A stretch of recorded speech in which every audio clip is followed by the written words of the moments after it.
여자들이 갈 때 경비병 중 몇이 성에 들어가 모든 된 일을 제사장들에게 알리니 그들이 장로들과 함께 모여 의논하고 군인들에게 돈을 많이 주며 이르되 너희는 말하기를 그의 제자들이 밤에 와서 우리가 잘 때에 그를 도둑질하여 갔다 하라.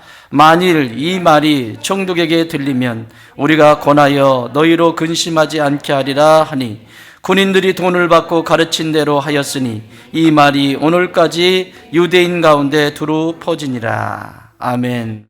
우리의 육체도 육체지만 우리의 영혼도 또 문제가 있지요. 에덴 동산에서 인류가 죄를 짓기 전에는 하나님이 오신다, 하나님의 소리가 나면 맨발로 나갔어요. 또 이제 성경 찾는다, 막 성경에서 언제 신발을 신은 적이 있냐 없냐 막 이런. 그래 벌거벗었다. 하나님이 인기척만 나도 아담과 하와가 뛰쳐나갔거든요. 너무 좋아서. 하나님이 너무 좋은 거예요. 그 하나님이 자신들을 창조한 그 하나님이 너무 좋아서 막 하나님 소리만 움찔만 해도 막 나가서 먼저 기다리는, 이게 인간 안에 죄가 들어오기 전에 인간과 하나님과의 관계의 모습입니다. 부모와 자식 관계도 마찬가지죠. 자식이 부모 앞에 떳떳하고 또 부모가 자식을 볼 때 사랑스럽고 그 모습을 보면 그 관계가 이미 관계는 형성이 됐지만 그 교제하는 그 친밀함의 정도는 남다르지요. 그래서 아이들은 부모 앞에서 재롱을 떨고 팔베개를 하고 같이 비비고 그러고 사는 거죠. 저희 집에는 어저께 제가 자전거를 또 한번 타보겠다고 탔는데 보도블록에 그 모래를 깔아놨더군요. 이게 새로 보도블록을 깔면서 브레이크를 살짝 잡았는데 그 모래가 있으니까 쫙 미끄러져가지고 그 대로변에서 그냥 쫙 했더니 갈비뼈가 아파요.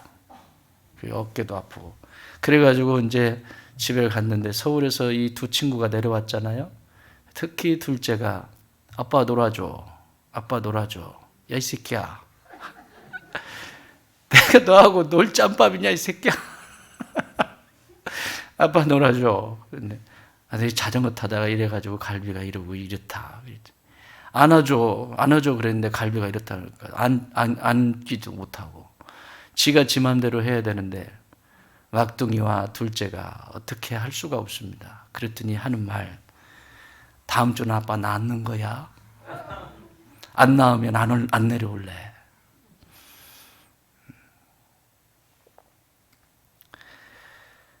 부모와 자식 간의 친밀함은 그 관계에서 시작이 되고 그 친밀함 속에서 풍요로움을 경험하게 되죠. 인간도 마찬가지입니다. 하나님과 우리 관계도 마찬가지입니다. 죄가 들어오는 순간 하나님 인기척만 나도 도망가 버립니다. 하나님이 이 소리만 나도 벌써 어디 숨어버렸습니다. 이게 인류의 모습입니다. 인류의 역사 속에 이전에는 하나님이 오시면 하나님 맨발로 나가가지고 하나님을 맞이했던 인간이 그 안에 죄가 들어오고 나니까 인기척이 나면 두려워서 숨고 그리고 어찌할 줄 몰라서 하나님을 피하기가 바쁩니다. 그게 성경의 역사입니다. 그런데 하나님이 오시면 늘 나타나는 현상이 있는데 자신들 안에서 그렇게 피할 뿐만 아니라 하나님을 피할 뿐만 아니라 충돌이 일어납니다. 뭐와 충돌일까요? 내 안에 죄와 하나님을 거역하는 그 죄와 거룩하신 하나님과 충돌이 항상 일어납니다. 항상 충돌이 일어납니다. 자, 이건 구약의 역사는 잠깐 두고 예수님이 이 땅에 아기 예수로 말씀이신 하나님이 인간의 몸을 입고 육체가 되셔서 아기 예수로 성령에 잉태되셔서 이 세상에 태어나셨어요. 태어나시는 그날 충돌이 일어나죠. 세상과 하늘이 충돌이 일어납니다. 소동케 되어집니다. 잠잠했던 이 지구가 말씀이 육신이 되셔서 예수님이 인간의 몸을 입고 오시는 그날 이 지구 전체에 충돌이 일어나기 시작하는 거예요. 그리고 그 아기 예수를 죽이기 위해서 전략들을 세웁니다. 죄인인 인간은 예수님을 자기의 마음에 두고 싶어 하지 않습니다. 죄가 많으면 많을수록 예수님이 싫어지게 되어 있습니다. 충돌이 일어나죠. 예수님이 이 공생애를 사실 때 가시는 곳곳마다 충돌이 일어나잖아요. 가시는 마을들마다 충돌이 일어나잖아요. 죽은 자가 살아나고 또 그것을 반대하는 오늘 여기에 나와 있는 대제사장들과 산헤드린 공회원들의 이 잘남, 이런 것들이 계속 충돌이 일어나요. 그리고 예수님이 부활 승천하시고 성령을 보내시고 제자들, 예수님의 생명을 소유한 제자들이 가는 곳곳마다 소동케 되어지고 충돌이 또 일어납니다. 오늘 충돌은 부활의 충돌입니다. 인간의 힘으로 대제사장들과 이 종교 지도자들이, 산헤드린 공회원들이 자신들이 가지고 있는 권력과 능력, 이 세상에서 가질 수 있는 모든 힘을 동원해서 자신들의 방식으로 예수님을 십자가에 못 박는 데까지 성공했습니다. 이게 세상의 일이에요. 자신이 가지고 있는 능력, 모든 권세를 사용해서 십자가에 예수님을 못 박는 데 성공했습니다. 그러나 이것은 인간의 영역이고 그 죽음 가운데 부활하시는 것은 그들이 막을 수가 없었습니다. 이것은 하나님의 영역이기 때문에 그렇습니다. 이 부활은 그들에게 충격적인 사건이었습니다. 충돌이 일어나는 거죠, 그 안에. 그러면 이 충돌이 일어날 때 나타나는 두 가지 현상이 있습니다. 내 안에 소동케 되어지고 내 영이, 내 마음에 충돌이 일어날 때 어떤 사람은 그것을 받아들이지 않고 오늘 대제사장들과 이 경비병들과 이런 사람들처럼 받아들이지 않고 땅의 것을 선택하는, 사망을 선택하는 그런 존재가 있고, 충돌이 일어나고 내 안에 뭔가 충격적인 소동케 되는 일이 있을 때 내 자신을 바라보면서 회개에 이르고 그 회개를 통해서 생명의 길을 내게 되는 사람이 있습니다. 이것을 구약은 인류 역사 속에 죄가 들어온 그 역사 속에서 두 가지의 길이 있다라고 말합니다. 하나님의 율법, 그 말씀을 붙들고 부여잡고 살아갔던 한 길이 있고, 약속의 길이 있고, 약속을 버려버리고 율법을 버려버리고 자기 멋대로 살아갔던 한 가지의 길이 있습니다. 그걸 역사 속의 왕들의 이야기를 통해서 이스라엘은 평가받게 됩니다. 하나님의 약속, 하나님의 말씀, 그 말씀을 붙들고 생명의 길을 냈던 사람들의 길은 다윗의 길이라고 말합니다. 역대 왕들 중에 하나님을 사랑하고 말씀 앞에서 순종했던 사람들의 삶의 끝자락에 다윗의 길로 행하였더라, 이렇게 역사가 기록됩니다. 그러나 하나님의 말씀과 상관이 없는 내 나름대로의 신앙을 가지고 살았던 사람들의, 왕들의 이야기 속엔 여로보암의 길로 따랐더라. 북쪽 이스라엘의 왕, 초대 왕인 여로보암의 길을 따랐다라고 성경은 기록하고 있습니다. 자, 오늘 나에게도 동일합니다. 우리 안엔 끊임없이 도전하십니다. 우리 하나님은 어떤 사람에게든지 어떤 가정 속에서든지 계속해서 도전하십니다. 다시 말하면 말씀해 주십니다. 근데 그 말씀을 내 것으로 취하느냐 아니면 버려버리느냐, 거기에 따라서 삶의 결과는 완전히 달라집니다. 오늘 성경은 이러한 충돌의 이야기를 기록하고 있습니다. 예수님이 부활하셨습니다. 그 부활하신 소식을 여인들이 달려가서 제자들에게 소식을 전하는데, 그때에 한쪽에서는 경비병들 중에 몇 사람은 지키고 몇 사람은 이 부활한 이 이야기를 대제사장에게 가서 말하고, 대제사장들과 사내들인 공회원들은 모여서 이것이 누설될까 봐 그것을 거짓으로 포장하고 돈을 주고 매수합니다. 그래서 그 당시 AD 60년에서 70년 요 사이에 살았던 사람들은 이것이 제자들이 훔쳐갔다라고 하는 이 거짓이 사실로 믿게 되는 이런 시기였습니다. 오늘까지 그들이 믿었더라 그러잖아요. 자, 사건이죠. 그런데 여기 주목해야 될 두 가지의 분명한 이유가 있습니다. 11절 같이 읽습니다. 시작.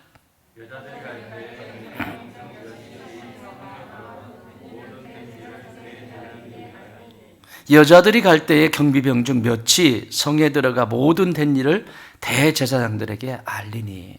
이 두 사람이 존재합니다.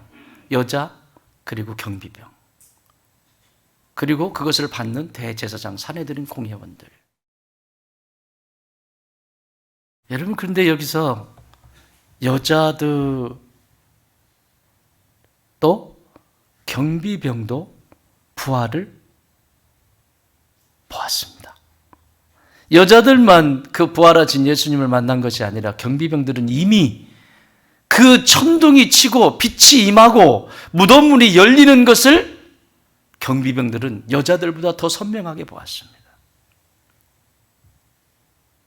시작은 똑같습니다. 그런데 목적지가 다릅니다. 사랑하는 여러분, 내 인생의 마지막을 어디에 목적을 두고 사느냐에 따라서 오늘 나는 내 삶 속에, 현재 이 삶 속에 행복할 수도 있고 불행할 수도 있습니다.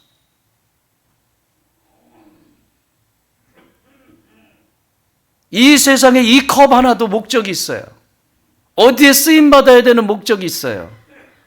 마스크도 어디에 써야 되는, 이것을 입에다 해야지 눈에다 하고 다니는 사람이 있습니까? 이 마스크도 사용되어야 되는 목적이 있어요. 하물며 이런 도구들도 이럴진데 사람은 그냥 태어나서 그냥 애 놓고 결혼해서 애 놓고 살다가 그러고 인생 죽으면 관으로 들어가서 한 평 반짜리 그 무덤 속에 묻히는 것으로 끝나는 것이 아니라, 하나님은 모든 인생들을 고결하게 창조하셨습니다. 이 땅의 모든 사람들은 목적이 분명합니다. 그 목적지가 어디예요? 죄 때문에 하나님을 피하고 사는 그런 인생이 아니라 예수 그리스도의 피값으로 내 죄를 사하고 하나님과 나의 관계를 화목케 하셔서 이제는 하나님의 음성을 듣는 것이, 하나님 앞에 나아가는 것이 기쁨이요, 그것이 즐거움이요, 그것이 행복인 것을 아는 이런 백성으로 회복되기를 원하세요. 그리고 그 목적은 나를 그토록 사랑하셔서 전부를 내어주신 그 예수 그리스도를 만나는 그 시점, 그 마지막의 그 시점, 내 인생의 길이 끝나는 그 마지막에 만나게 될 그 예수님을 만나는 것이 나의 목적지입니다. 왜 사세요? 왜 교회 다니세요? 안 가는 것보다 나으니까 교회 가면 마음이 편안해진다면서. 그래서 그건 차라리 저기 가세요. 저기 산속에 공기 좋은 데 가면 거기가 훨씬 공기가 좋고 마음도 편안해지고. 아닙니다. 우리는 그 생명을 알기 때문에 생명을 붙들고 가는 거예요. 똑같이 부활의 그 모습을 똑같이 여인들도 경비병들도 보았지만 달려가는 그 목적지가 다릅니다. 경비병들은 대제사장들에게 달려가요. 그러나 여인들은 갈릴리로 갑니다. 사랑이 있는 곳, 예수님과 처음 만난 그 첫사랑이 있는 곳, 예수님의 그 놀라우신 은혜가 넘치는 곳, 예수님과 깊은 사귐이 있는 곳, 그곳이 목적지. 그런데 이 경비병들은 목적지가 고작 대제사장, 땅입니다. 땅에서 권세를 가질 수 있는 자를 찾아서 자신들의 이 잘못, 죽은 거죠. 이거 경비 잘못 쓴 거잖아요. 어쨌든 자신들의 생명을 어떻게 해서든지 연명해 보기 위해서 대제사장에게. 여러분, 누구에게 찾아가야 돼요? 원래 누구 부하죠? 이 경비병들을 누구 부하예요? 빌라도의 부하입니다. 빌라도의 부하면 빌라도에게 가야죠. 그런데 빌라도에게 가지 않고 대제사장이에요. 왜? 빌라도에 가서 이 사실을 이야기하면 바로 나오십니다. 대제사장에게 이야기한. 더군다나 대제사장들과 이 사내들인 공회원들이 후히 대접까지 합니다. 많은 돈을 주고 거짓말을 하도록. 그리고 빌라도에게는 우리가 얘기해서 너에게 문제가 없도록 할 테니까, 이보다 좋은 게 어디 있어요? 이보다 완벽한 게 어디 있어요? 여러분, 여기에 우리가 다 자빠집니다. 인생을 살아가면서 내 눈에 보이는 것, 지금 당장 보이는 것, 그 보이는 문제만 해결이 되면 그것이 행복이라고 착각을 하죠. 진짜 행복할까요?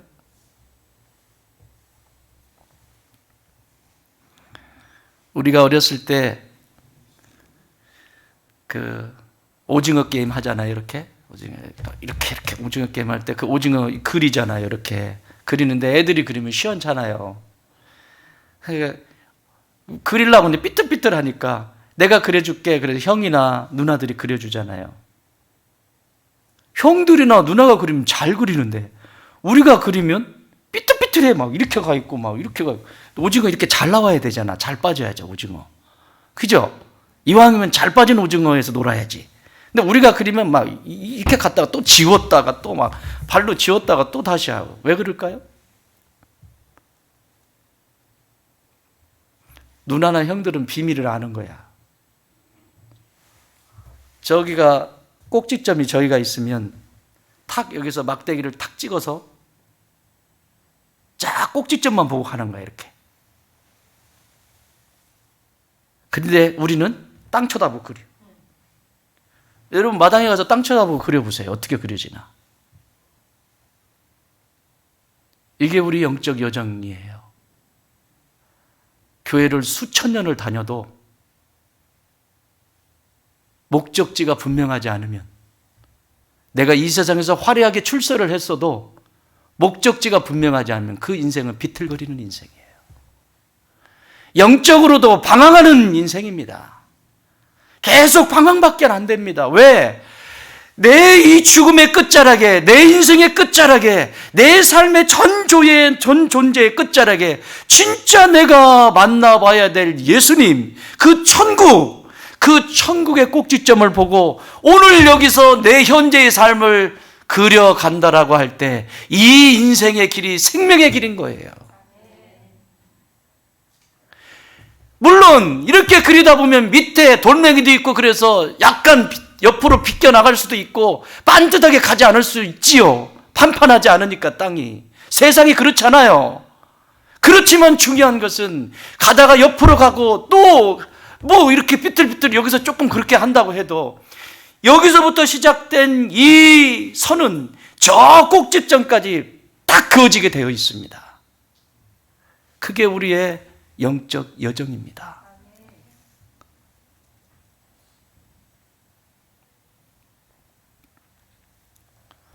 목적지가 분명해지면 인생의 방향이 달라지죠. 삶의 방식이 달라지죠.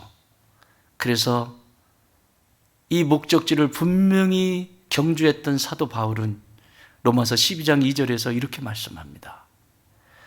같이 읽습니다. 시작. 너희는 이 세대를 본받지 말고 오직 마음을 새롭게 함으로 변화를 받아 하나님의 선하시고 기뻐하시고 온전하신 뜻이 무엇인지 분별하도록 해라. 네 가지를 말씀하십니다.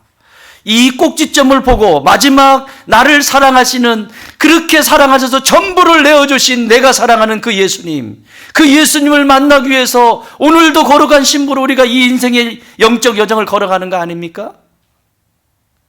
목적지가 분명하지 않으면, 이 땅의 목적을 두고 거기에 두면 그것이 전부인 것 같아서 두면 거기까지 도달하잖아요?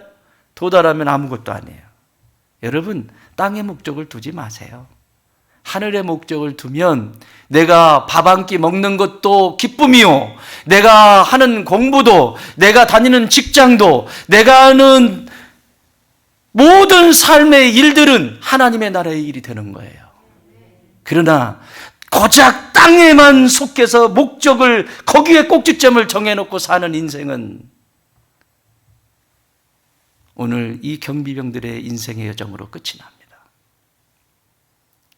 바울 사도는 이걸 알았죠. 네 가지를 얘기합니다. 이 목적이 분명하게 그 꼭지점을 향해서 선을 그어가는 인생에게 첫 번째, 세상을 본받지 마라. 여러분, 세상에 문화라는 게 있잖아요. 요즘 시대가 그래. 진짜 그런가요? 그게 하나님이 기뻐하시지 않는 것이면 그 시대의 문화를 바꿔야죠. 그게 그리스도인이죠. 세상의 시대가 그러니까 우리도 그런 거야. 요즘 얼마나 많습니까? 우리나라에 늘 1등을 고수하는 게 있죠. 세 가지. 1등의 자리를 고수하는 거. 첫 번째, 이혼. 전 세계 OECD 국가에서 1위입니다. 이렇게 빨라요? 그런데 그리스도인들이 당연하다고 생각하면 안 되죠. 아니잖아요. 나를 두들겨 패는 것도 아니고, 나한테 무슨 해코지를 하는 것도 아니고, 생명의 위협을 겪는 것도 아닌데 나하고 습관이 다르다고. 아니잖아요. 여러분, 왜 부부로 살아가게 한다고 그랬죠? 뭐 하라고? 하나님이 왜 그 인간 옆에 붙여주고 왜 그런다고 그랬죠? 뭐 배우라고? 예? 그러니까 여러분, 괜찮아요. 저는 했던 말 또 해도 괜찮으니까. 인간은 철저하게 이기적인 존재입니다. 자기밖에 몰라요. 아무리 이타적인 것처럼, 저처럼 이타적인 것처럼 하지만 결정적인 마지막에 내 생명의 위협을 겪을 때 이타적으로 자동으로 움직이질 않아요. 나를 보호하지. 그게 죄인인 인간이에요. 이런 이기적인 존재를 이기적인 존재끼리 만나게 하셔서 그 이기적인 존재들이 자기 자신을 보면서 이타적인 사랑을 배워가게 하시는 거예요. 그걸 더 구체적으로 얘기하면 하나님의 사랑이 뭔지를 이 인간을 통해서 배워가게 하시는 거예요. 그거 못 배우죠? 만약에 거기서 못 배우죠? 그럼 누가 속색이냐? 새끼가 속색이에요. 어김없이 새끼가 속색입니다. 내가 하나님 앞에 뺀질거리는 것처럼 그 새끼가 뺀질거려요, 부모한테.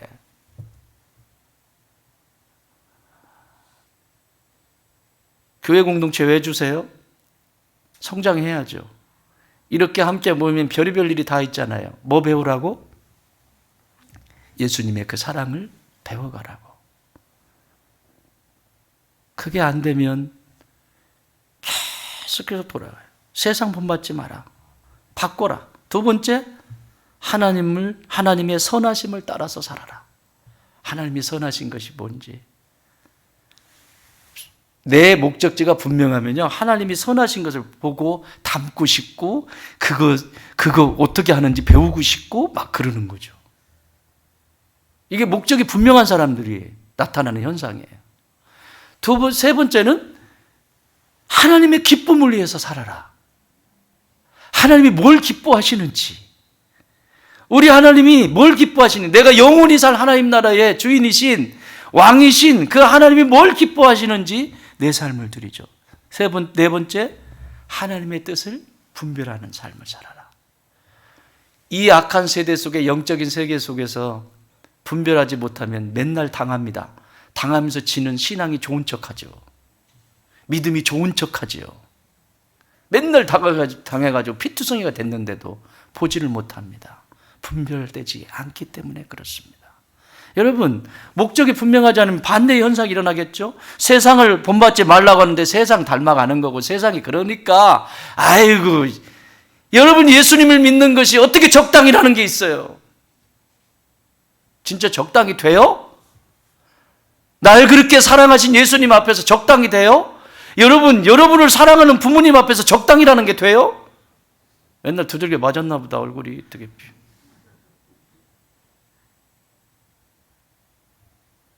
나를 사랑해서 자신의 전부를 내어주신 예수님 앞에 어떻게 적당이라고 하는 말이, 신앙생활 적당히가 되냐고요. 적당히가 안 돼요. 안 돼요. 하나님의 선하심을 따라 살아라. 하나님 반대편에 항상 악을 선택하죠. 뺀질거리고 지멋대로 선택하고, 하나님의 기쁨을 위해서 살아야 될 존재가 하나님의 근심거리가 되기 시작하고, 하나님 뜻을 분별하라고 하는데 분별이 되지 않으니 막 이 어둠의 권세에 막 사로잡혀가지고 종노릇하고 살아가고, 자유케 하신 그 놀라운 복음이 어디가 다 사라져버리고 그런 인생이 되고 맙니다. 이런 사람에게 내 인생의, 내 삶의 마지막을 어디에 둘 것인가, 이렇게 중요해요. 사랑하는 여러분, 여러분의 인생의 마지막은 지금 어디에 두고 있습니까? 빨리 포기하세요. 땅의 목적을 두고 있다면 포기하세요. 우리의 목적지는 하나님의 나라입니다. 우리의 시민권은 하늘에 있습니다. 그게 신앙인입니다. 그렇다면 그 목적지를 보고 오늘 여기서 막대기를 땅에 찍고 선을 그리세요. 곁눈질하지 마세요. 다른 목적을 찾지 마세요. 대제사장을 찾아가지 마세요. 사내들인 공회원을 찾아가지 마세요. 갈릴리로 가세요. 이들에게 주시는 상급을 이렇게 선을 그리면서 살아왔던, 그리고 모든 인생이, 자신의 일생이 끝나는 것을 알았던 한 분이 계십니다. 사도 바울입니다. 사도 바울은 이제 며칠이 지나지 않으면, 얼마 있지 않으면 순교할 것을 아셨어요. 로마의 황제 네루의 그 핍박 속에서 이제 더 이상 살 수 없는, 그래서 순교하겠구나, 이걸 알고 마지막으로 사랑의 마음을 담아서 쓴 편지가 디모데 후서입니다. 그 디모데 후서에서 여기에 우리의 최종 목적지인 하늘을 바라보면서 평생 하나님 한 분 바라보면서 살아갔던 그의 인생 속에, 막대기를 땅에 찍고 살아갔던 그 인생의 마지막을 이렇게 외치고 있습니다. 디모데후서 4장 7절 같이 읽습니다. 나는 선한 싸움을 싸우고 나의 달려갈 길을 마치고 믿음을 지켰으니 이제 후로는 나를 위하여 의의 면류관이 예비되었으므로 주 곧 의로우신 재판장이 그날에 내게 주실 것이며 내게만 아니라 주의 나타나심을 사모하는 모든 자에게 두니라. 할렐루야. 뭘 준비하고 계시대요? 의의 면류관. 무슨 우리가 상상하는 이 금면류관 이런 게 아니라 의의 면류관, 하나님의 말씀을 따라서 살아왔던 삶의 흔적을 하나님이 똑똑히 기억하시고, 때로는 선을 긋다가 돌에 걸려서 약간 삐틀거릴 수 있고 옆으로 세어갈 수 있지만, 그럼에도 불구하고 저 천상을 향해 내 시민권이 하늘에 있는 것을 알아 그 끝까지 거기까지 완주하는 역사, 그것이 우리의 목적지입니다. 우리 예수님이 의의 멸류관을 주실 것입니다. 잘하였다, 충성된 종아. 내 삶의 행불행을 결정하는 것은 내 인생의 목적지를 어디에 두느냐입니다. 두 번째는 여기 보시면 누구의 말에 귀를 기울일 것인가? 누구의 말에 귀를 기울일 것인가? 목적지가 정해졌으면 그 다음부터는 이 세상에 수없이 많은 말이 있는데 어디에 누구의 말에 귀를 기울일 것인가? 여러분, 여기 여인들과 경비병이 있는데 여인들은 천사의 말을 들었습니다. 갈릴리로 가라. 예수님의 말씀을 부활하신 예수님의 말씀을 들었습니다. 갈릴리로 가라. 그러나 경비병들은 부활을 목도했음에도 불구하고 하나님의 말씀을 듣지 못합니다. 여러분, 이 세상에는 세 가지의 소리가 있습니다. 첫 번째는 내 자신의 소리입니다. 끊임없이 이것이 오라 저것이 오라 인생을 살아왔던 자기 신념 속에 흘러나오는 자기의 소리. 그래서 자기의 소리의 대부분은 자존심이죠. 내가 다른 건 다 용서하고 다른 건 다 품을 수 있어도 이것은 품을 수 없다. 자존심, 자기의 소리. 두 번째는 마귀의 소리입니다. 너 같은 것이 뭘 할 수 있어? 봐, 네 집안의 꼴을 봐라. 뭐가 되겠니? 너가 기도한다고 일이 일어나니? 네가 그렇게 한다고 역사가 일어날 것 같아? 계속해서 참소하는 마귀의 소리. 그런데 우리가 들어야 될 소리는 부활의 영이시요 예수 그리스도의 영이시요 아버지의 영이신 성령의 소리입니다. 그 성령님은 우리 곁에서 늘 응원하십니다. 알아. 너 연약한 거 내가 알아. 그래서 내가 있잖아. 너 실수하는 거 알아. 그래서 내가 있잖아. 너 무너지는 것 알아. 그래서 내가 있잖아. 계속해서 힘을 실어주시고 갈릴리까지 가게 하신다고요.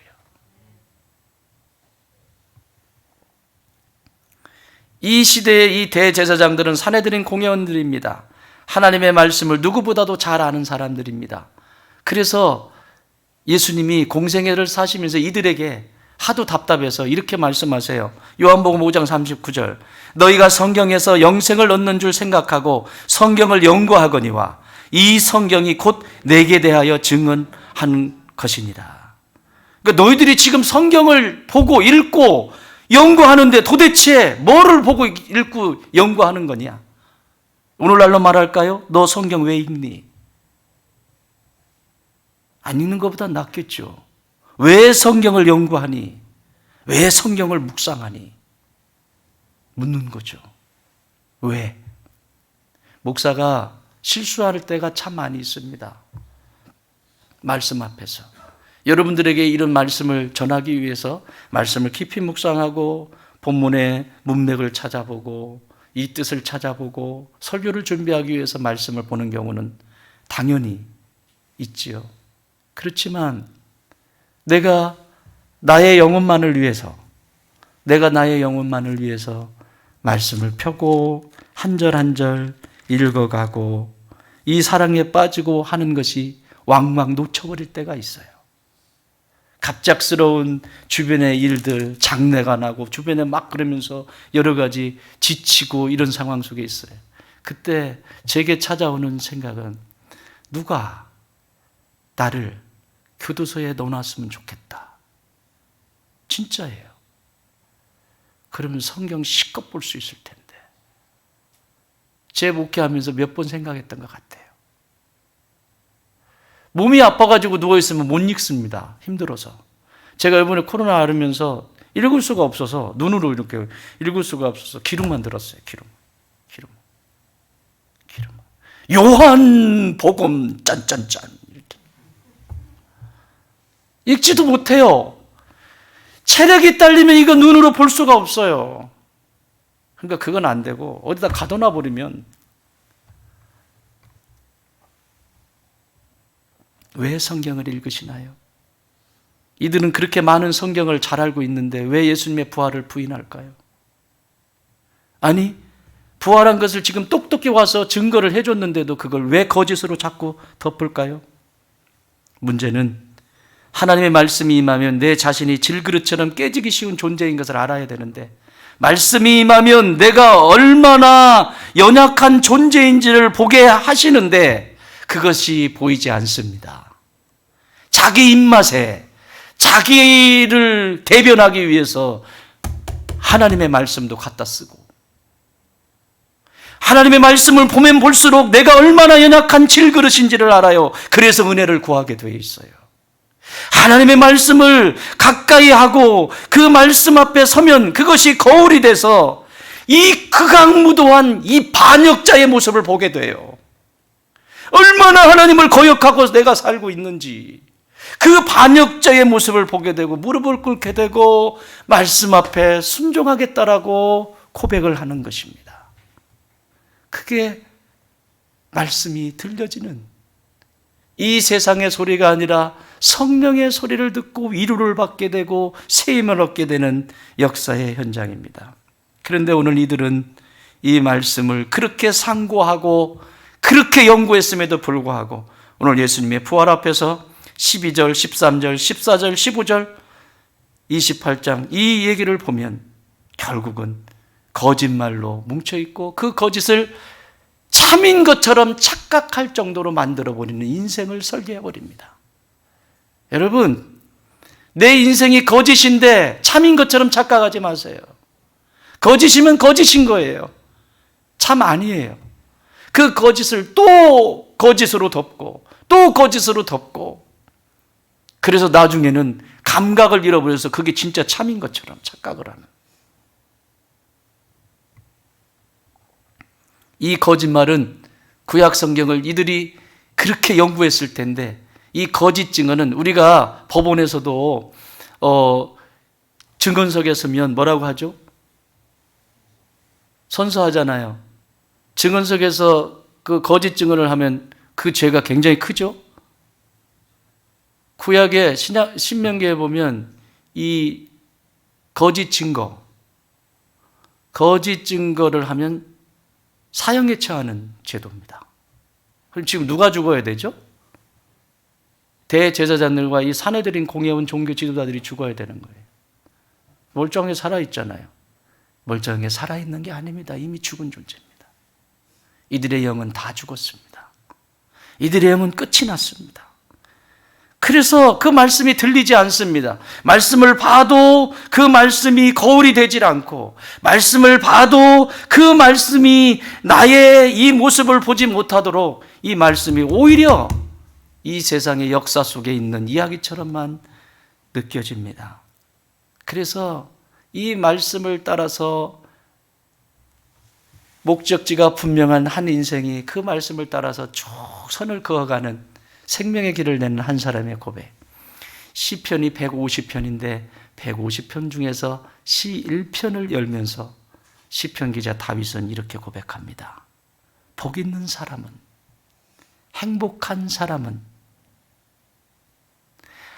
악인들의 길을 따르지 아니하며 죄인들의 길에 서지 아니하며 오만한 자의 자리에 앉지 아니하고 오직 여호와의 율법을 즐거워하여 그 율법을 주야로 묵상하는 자로다.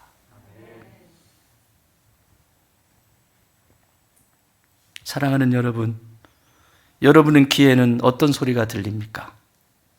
성령의 음성이 들립니까? 내 소리가 들립니까? 마귀의 소리가 들립니까?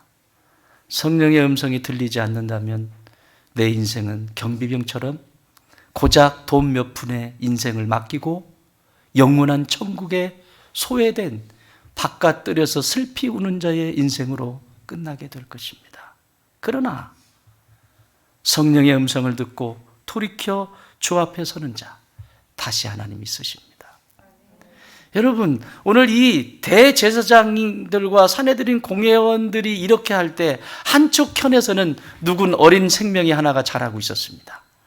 똑같이 이 아이도 율법을 배우고 가말리엘 문화고 그리고 모든 세상의 철학과 그리고 언어와 모든 것을 습득하면서 나도 저렇게 사내들인 공예의 공예원으로서 지도자로 성장할 거야. 그래서 잘 나가는 한 사람이 있었죠.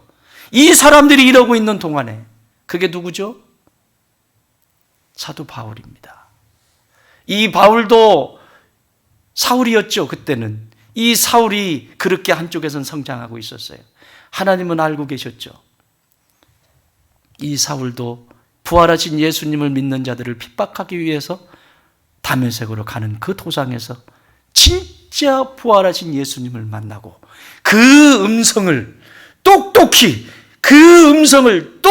듣고 그는 완전히 새로운 사람이 됩니다. 그리고 목적지가 이제 분명해진 것이죠. 그 목적지를 향해서 이들이 이루지 못한, 이 대제사장들과 사내들이 공회원들이 이루지 못한 실패해버린 그것을 사도 바울이라고 하는 이 인물을 통해서 하나님은 이들에게도 구원의 은총을 베풀어 주시는 사랑의 하나님을 보게 됩니다. 사랑하는 여러분, 내 인생에 일어나는 일들을 내가 다 해석할 수 없어도 우리 하나님은 지금도 일하고 계십니다. 이야기만 하고 마치겠습니다. 군사정변으로 정권을 장악한 고 박정희 대통령이 전국을 순회하면서 답답하기 그지없습니다. 어디를 봐도 소망이 보이지 않습니다. 민생들을 보면 먹을 것도 없고 가난하기 그지없는 이 나라를 어떻게 세우나 한숨만 나오고, 그러다가 독일의 아우토반을 달리게 됩니다. 독일에 가서 아우토반을 시찰하면서 그 아우토반을 달리고 나서 한국에 돌아와서, 조국에 돌아와서 고 정주영 회장을 부릅니다. 임자, 그분은 투가 그랬잖아요. 당신하고 좀 친한 사람한테는 임자 이랬잖아요. 임자, 우리나라도 고속도로를 낼 수 있을까? 내가 독일에서 아우토반이라는 걸 봤는데 그것이 아니면 대안이 없네. 해줄 수 있겠는가? 여러분, 정주영 회장님의 별명이 뭐죠? 탱크죠, 탱크. 불도저. 두바이에 물을 끌어다가 건물을 세우는, 사막에, 지금이야 두바이가 얼마나 좋아요? 그 사막에 누가 그런 생각을 해요? 계획서를 다 가지고 옵니다. 오케이, 시작하자. 3분의 1 이상 가장 힘든 공사 구간, 터널을 뚫고 하는 이 공사는 현대에서 다 맡았습니다. 나머지 잡다한 것들은 나머지 하청업체 주고, 제일 중요한 핵심적인 것은 현대에서, 서울에서 부산까지 경부고속도로를 뚫습니다. 그 일이 시작된 대고 정주영 회장은 한 번도 집에 들어가지를 못했답니다. 막사를 쳐놓고 직원들과 함께 거기서 먹고 자고 진두지휘하고, 우리나라의 대한민국이라고 하는 나라의 고속도로의 최초의 고속도로를 내는 위대한 인물이었습니다. 그때 그 고속도로를 낼 때 정치하는 사람들 모두가 다 미쳤다라고 했습니다. 먹을 것도 없는데 그 돈이면 밖에서 곡식을 사들여서 이 민생들의 굶주린 배를 채워주고 그래야지, 이런 데 쓸데없는 데 쏟아붓는다고 반기를 드는 사람들도 있어. 그건 땅만 보는 사람들의 이야기죠. 지금 어떻죠? 사랑하는 여러분, 우리가 내는 생명의 길은 누구도 알아주지 않습니다. 우리 예수님이 구원의 길을, 생명의 길을 열 때 누구도 알아주지 않았습니다. 우리가 지금 내고 있는 이 생명의 길 또한 누구도 알아주지 않습니다. 심지어 가족들도 알아주지 않을 것입니다. 그러나 하늘에 꼭지점을 찍으십시오. 지금 내는 그 생명의 길이 좀 힘들고 알아주지 않아도 그 생명의 길을 통해서 우리의 가문이 생명의 역사를 이루게 될 것이고 놀라운 영적 부흥의 역사가 있게 하실 분명히 믿습니다. 힘내십시오. 하나님은 선하십니다.